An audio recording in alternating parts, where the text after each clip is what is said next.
기업 회생 절차에서는 인수합병, 즉 M&A를 적극적으로 권장하고 있는 회생 방법 중에 하나입니다.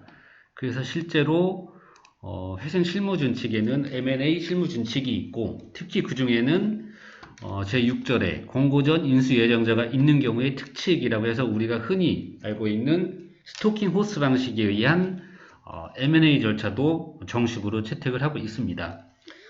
스토킹 호스 방식에 의한 M&A는 일반 M&A 절차에 비해서 매각 공고 이전에 인수의향자가 있는 경우에 인수의향자와 조건부 투자계약을 체결하고 그에게 일정한 우선권을 제공하는 절차입니다.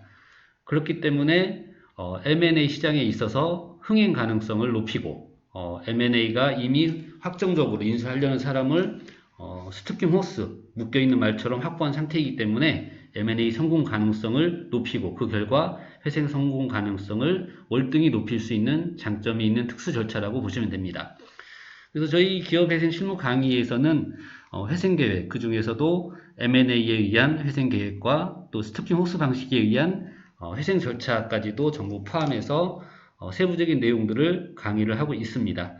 그래서 먼저 회생 절차에서 이렇게 회생계획 인가전 스토킹 호스 방식에 의한 M&A 추진 허가를 법원에 신청을 해서요.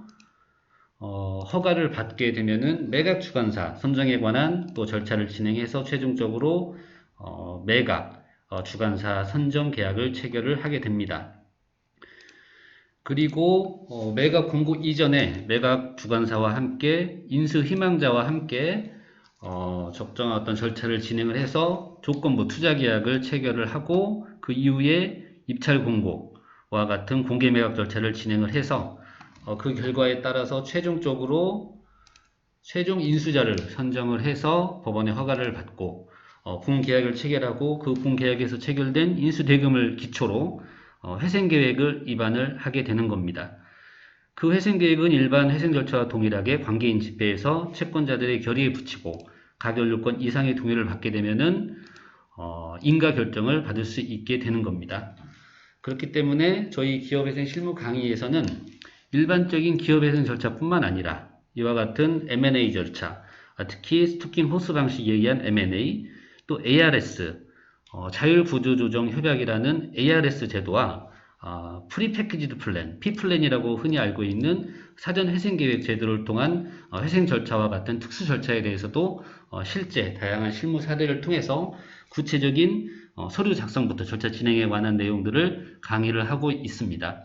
따라서 처음 기업회생 업무를 진행하시거나 이미 개인회생이나 유관 업무를 진행하거나 아니면은 회계법인과 같은 회계 전문가에게 용역을 주고 절차를 진행하던 법무법인, 법률사무소 변호사님이나 법무사님이나 아니면은 법률사무 직원들은 자체적으로 업무를 처리할 수 있는 장점이 있다고 생각하면 될 것 같습니다.